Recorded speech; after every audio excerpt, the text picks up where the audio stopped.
대행진 생활법률 시간입니다. 법무법인 법승의 이승우 변호사님 오늘 스튜디오로 나와주셨어요. 안녕하십니까 변호사님. 네, 안녕하세요. 이승우입니다. 반갑습니다. 휴가 중이시군요. 아, 예, 그렇습니다. 네. 좋습니다. 휴가 중에 또 방송에 또 이렇게 또 출연해 주시고.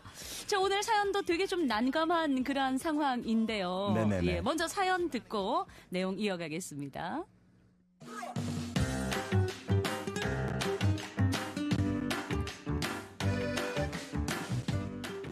휴가 기간 가족들과 함께 해수욕장에 갔습니다. 사람은 엄청 많고 더웠지만 날씨도 맑고 시원한 바다를 보니 기분이 너무 좋았습니다. 빨리 즐기고 싶은 마음에 가족들이 짐을 풀고 있는 동안 저는 짐을 던져버리고 바닷가로 뛰어갔습니다. 기념 셀카도 찍고 멋진 해수욕장 풍경도 찍으면서 기분을 만끽하고 있었죠. 그런데 언제부턴가 이상하게 저쪽에서 한 여자가 저를 째려보는 듯한 시선이 느껴졌습니다. 저는 그냥 아랑곳하지 않고 놀고 있었는데 갑자기 그 여자가 오더니 제가 사진을 도찰했다며 핸드폰을 보여달라는 겁니다. 저는 너무 황당해서 아니라고 100번 이야기하며 자신있게 핸드폰을 보여줬는데 실제로 찍힌 사진 한쪽에 그 여자의 전신 수영복 사진이 있었습니다. 저도 너무 놀라 사과했지만 그 여자는 그 자리에서 경찰에 신고를 했고 경찰은 제 핸드폰을 압수했습니다. 저는 맹세코 그 여자의 사진을 찍을 의도가 없었고 셀카를 찍었던 것뿐인데 이런 경우에도 처벌을 받게 되는 건가요? 저 정말 억울합니다.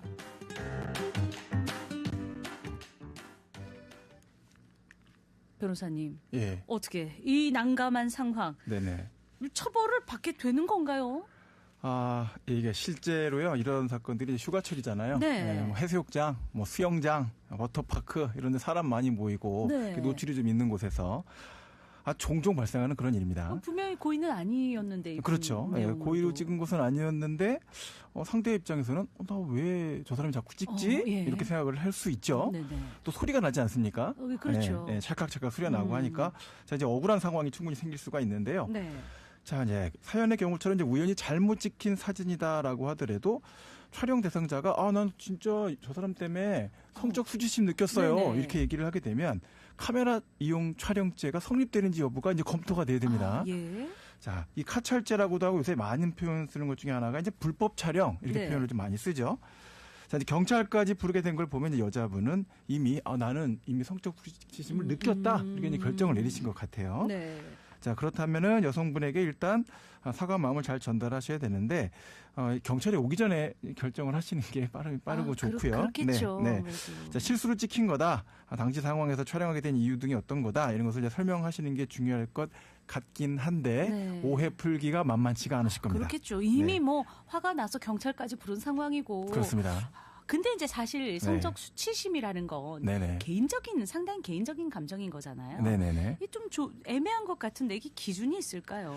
네, 저도 이제 굉장히 많이 고민하는 부분인데요. 성적 수치심, 이 마음속에 있는 거잖아요. 네.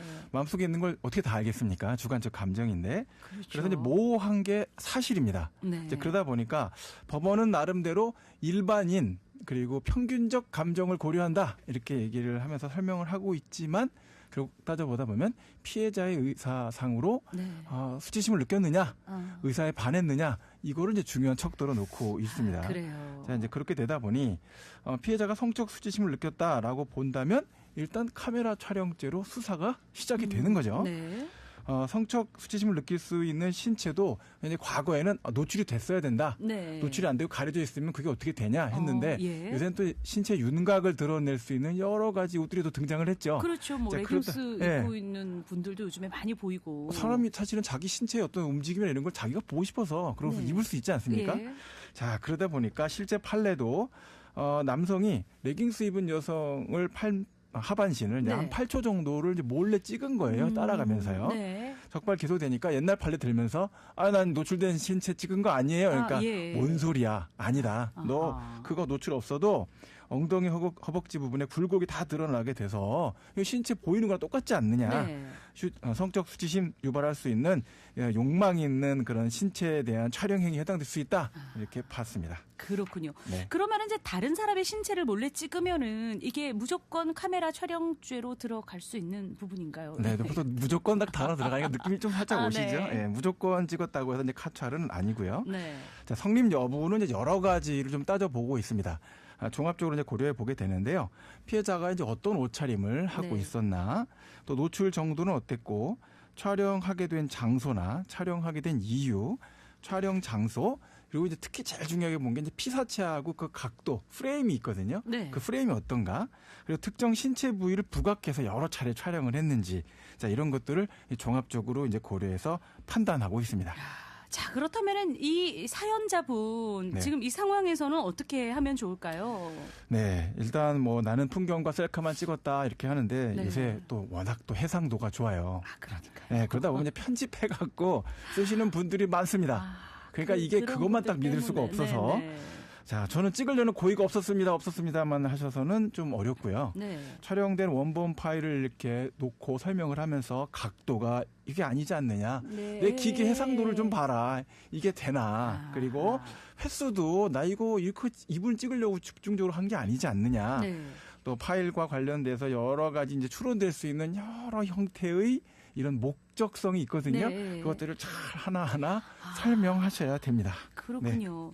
근데 이제 현장에서 핸드폰도 압수됐다고 하는데 이건 어떻게 되는 건가요? 네, 원칙 딱 알려드릴게요. 예. 불법 촬영하면 압수, 몰수, 폐기 이게 원칙입니다. 네. 왜냐면 유포될 수 있잖아요. 그렇죠. 네, 그리고 요새 또 딥페이크라고 해갖고 조작해갖고 막 돌리잖아요. 네. 그런 여러 가지 문제가 있기 때문에 일단 압수되면 몰수하고 폐기한다 이렇게 보셔야 되는데 자, 혐의 조사할 때 증거 확보하기 위해서 현행범이다라고 네. 보수할 수 있기 때문에 압수해서 포렌식 수사합니다. 자, 그런데 이제 거기서 뭐 특별한 게 나오지 않는다. 그럼 이제 돌려받을 수는 있고요. 예. 자, 이제 디지털 포렌식이 뭐냐? 이건 뭐 여러 가지로 알고 계신 분들은 많지만 디지털 정보를 확보하는 네. 예, 그런 이제 수사 절차입니다. 그래서 뭐 통화 기록이 있었는지 문자나 사진이나 이 내용을 또 그 사이에 뭐 카카오톡이나 텔레그램을 막 보내고 이러세요. 네, 예. 예, 그러면 적발되면 안 되겠죠. 그런 일들이. 그렇죠. 자, 동영상 앱 사용 기록에서 뭐 무음 카메라가 막 여러 개 설치돼 있다든지 또 이러면 이분도 이제 조금 그렇죠. 어려워지는 예. 거죠. 자, 그렇게 범죄 단서를 찾아내는 겁니다. 자, 불법 촬영 사건 경우에 이제 아까 말씀드린 것처럼 장소가 어디냐, 방식이 어떠냐, 각도가 어떠냐, 양이 몇 개냐, 몇백 개 찍었다. 그러면 이거는 좀 어렵지 않겠습니까? 예, 그렇죠? 이렇게 보이는 거고요. 네. 그리고 이제 하늘을 향해서 주로 찍은 것도 아니고 멀리 원경을 찍은 것이 아니라 자꾸 근경을 찍었다. 네. 그럼 좀 이제 서로 힘들어지는 거죠. 네. 여러 가지 이제 수사에서 굉장히 중요하기 때문에 이제 포렌식이 반드시 이루어지게 되고요. 자, 이렇게 하다가 보면 다른 불법적인 영상물들, 네. 뭐 성착취물들 이런 것들이 적발돼서 사안이 더 크게 튀게 되는 경우들도 있습니다.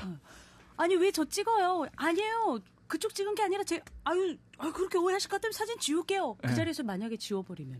그거 많이 그렇게 생각하시는데 네. 지우시면 안 돼요. 그거 지우면 지우시면 안 안 돼요. 돼요. 왜냐하면 자료가 없지 않습니까? 네. 해명할 수가 없어져요. 더 그러면- 힘들어질 수도 있는 거예요. 그렇죠. 그러니까 말밖에 안 남는 거죠. 증거인멸인가요? 네, 증거인멸의 문제로도 갈 수가 있습니다. 예. 왜냐하면 포렌식을 했을 때 그 삭제한 게 나오면 또 다행인데 네. 그건 안 나오고 엉뚱한 것들이 막 나올 수가 있거든요. 과거에 있었던 것들 또 여러 가지 공개하고 싶지 않았던 것들이 공개될 수가 있습니다. 네. 자, 그렇게 되면 오히려 증거인멸 시도로 문제가 되고 자, 그래서 부끄럽고 뭐 그렇다면 그런 생각 때문에 네. 잘못이 있건 없건 갑자기 화를 벌컥 내시면서 지우시는 이런 행동을 하시면 안 되고 네. 가끔 뭐 바다로 던지시는 분이 있어요. 그거 안 돼요. 그러시면 안 됩니다. 뭘 감출 게 많아서 갑자기 그러니까 이런 갑자기 생각이 왜 그걸 들었는데. 던지십니까? 그리고 뭐 교체하시는 분들이 있어요. 물론 그런 문제에 관련돼서 뭐 밝히고 싶지 않은 어떤 대화 내용들이나 이 사건과 관계없는 것들이 있을 수는 있어요. 네. 자, 그렇다고 해도 그런 과도한 대응은 오히려 증거인멸 시도로 의심받게 돼서 네. 갑작스러운 구속 수사나 또는 가중처벌로 이어질 수도 있습니다. 네, 이러한 사건과 관련해서 간단하게 당부의 말씀 부탁드리겠습니다. 네네. 자, 사안 관련돼서 누군가의 영상을 찍어야 된다, 사진을 네. 찍어야 된다 생각을 좀 내려놔야 될 필요가 네. 있어요. 내 얼굴이나 사진 같은 것들도 다른 사람 휴대폰 속에 있는 거 원치 않잖아요. 그렇죠. 자, 성적 수치심만 생각하실 건 아니고요. 자, 잘못 찍으시게 되면 그 내용 관련해서 성범죄로 처벌받게 되고요. 처벌 형량도 7년 이상으로 이하로 그게 예. 낮지가 않습니다. 네. 또 취업 제한 문제가 생길 수가 있고 미성년자다라고 한다면 성착취물 제작까지도 문제가 팍 튀어서 5년 이상 처벌까지 갈 수 있으니까 네. 이런 시도는 아주 하시면 안 된다라고 네. 강조드리고 싶습니다. 알겠습니다. 이 내용은 여기서 마무리를 하고요. 우리 7547님께서 음주운전을 하지 말라고 말을 했는데 상대방이 괜찮다고 하는데요. 이것도 음주운전 방조죄에 해당되는지 같이 동승한 건 아니고 음주운전 하려고 하는 걸 차키를 가지고 있는데 대리기사님 오시기 전에 시동을 걸고 살짝 후진을 했던 그러한 상황이라네요. 아유, 그런 분이시면 방조로 처벌하면 안 되죠. 그거 말리신 거고, 그 정도 말리지, 그럼 거기서 어떻게 하면 멱살 잡을 수도 없잖아요. 네네. 그 정도면 방조라고 보기는 어렵고요. 이제 사실은 뭐 방조가 되려면 두 가지 고의가 다 있어야 됩니다. 예. 음주운전 하는 걸 알고 예. 해도 좋다. 더하기, 좀 뭐 심리적으로 운전해서, 야, 멀잖아. 같이 타고 가자. 대리기사 예. 언제 오니? 이 정도는 돼야 이제 방조입니다. 네. 네. 이중 고의로. 예. 이 정도는 이제 해당되지 않는다. 전혀 대상되지 않을 것 같습니다. 네. 알겠습니다. 변호사님 오늘 감사합니다. 예, 감사합니다.